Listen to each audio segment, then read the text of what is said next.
Hi everyone, welcome to this week's Halton Hills housing update. So we have lots to cover today, and that includes November's crazy numbers, as well as some bad news for buyers again. So let's jump into what I have this week. So looking at our November numbers, in November of 2020, we were very busy. That was really we were really into the heat of this market is kind of crazy. We had 90 units transact last November, which was lower than the months before that because we were seeing our inventory start to dip at that point. So less things to buy, so our numbers weren't quite as high. So 90 units sold in November of 2020. This past November, we dropped 25% to only 67 units sold. And again, that has everything to do with the fact that there was nothing available to buy. So only 67 units. That being said, our prices. So last November was the first time we saw our average price get into that million plus price range. Not by a lot. It was $1 million, 244. Is that how you say it? 1,244,000.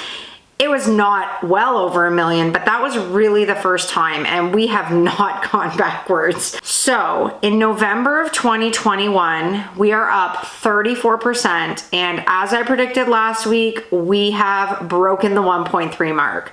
Our average price in Halton Hills is $1,343,000. So units down 25%, prices up 34%. And this has been pretty consistent now for the last little bit of the year. At the start of the year, we were up majorly, and then it sort of cooled down a bit. It didn't cool down really, but prices, we were only up 10, 15%. But then since September, October, we are back in that 30+% range. Prices are going insane. And this really isn't a surprise considering how many things we saw in Georgetown South, so a subdivision house, getting over 1.7 to $2 million. When those are transacting on a regular basis, that is going to pull our prices, as well as some of the crazy sales we saw in the rural market. So no huge surprise, but we are officially over $1.3 million on our average price in Halton Hills. Crazy. So now looking at what happened last week. In Georgetown last week, we had 12 properties sell. Not huge, but a good number. 11 of them sold over asking. So there's still so many bidding wars. A lot of them got 150 to 250,000 over asking last week. It's still crazy. So the bad news is we only had 7 new listings. We had a few weeks where we saw double-digit new listings, and it got exciting, thinking we might actually feel a shift. We knew we weren't going to, but thought maybe. No, we only had 7 new listings this week, and based on the numbers, prices are just going to keep going up. If we are nowhere near getting enough inventory, and so prices are continuing to climb. In Acton this week, we had 5 sales, which is a big number for Acton, but that doesn't surprise me. We were sitting higher than we had been in the weeks prior in terms of their inventory. Bad news there, also only 2 new listings, so inventory's down there also. So Glen Williams and Limehouse, they've had no sales because there's no listings there. Basically, November was almost a dead zone for those 2 areas. We didn't see any listings come up and virtually no sales. So that remains the case this week. The rural market had 1 sale and 2 new listings. So now looking at our active inventory, last week we were at 45, which was a big jump from the week before, but we are dropping right back down. We are only at 34 active listings in all of Halton Hills this week. Not our lowest week, but we are getting very close to that again. Georgetown took a big drop. Last week we were at 23 active listings. This week we are down to only 15 active listings. Looking at our price point, under 700,000, only condo or condo townhomes available. There's 3 of them. 700,000 to 800,000, there's nothing available.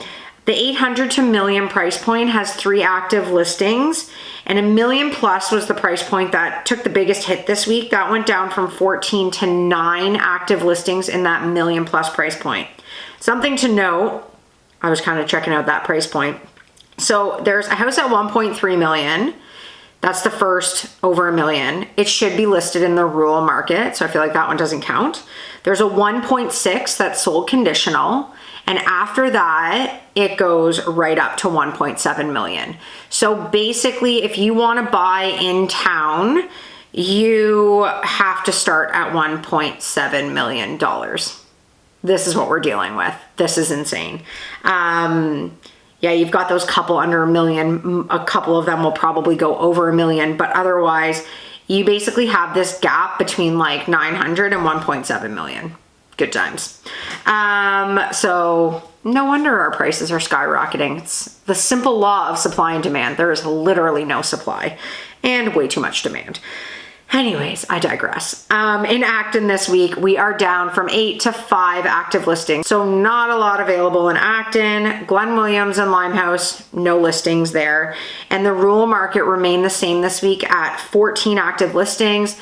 Interesting note, in the rural market, there are 3 properties under 1.4. And if you were to take that one that I was talking about in Georgetown and put it there, that'd be 4 rural properties under 1.5 million, which is a shift. A few weeks ago, we were starting at like 2.4. So there's actually some lower price point rural properties available right now. I anticipate they'll sell, but just of note, if you're looking in the rural market, some lower ticket stuff out there for you. So that's this week's update. I mean, November numbers are both shocking and not shocking. It's pretty insane to me that we've gone up 34%. It just doesn't seem to be slowing down. And so when we are looking at our prices, like if you're hanging on hoping it's going to go down, it is so far from that. Like the number of offers, just the sheer volume of buyers bidding on properties, we are so far from satisfying that our prices, it would shock me if even in the first half of next year, we saw any kind of cool down. So it's really interesting that we are where we are going into December. I anticipate December prices will do the same thing that November prices have done. We will hopefully see a few more listings than we normally see in December coming, just because people are trying to buy stuff. And so if they can get stuff, they're listing their houses. So I'm hoping we see a little bit more active inventory than we would normally see in December, but the prices are just skyrocketing and I do not have any good news for buyers this week. So I will be back next Tuesday. Have a great week, everyone.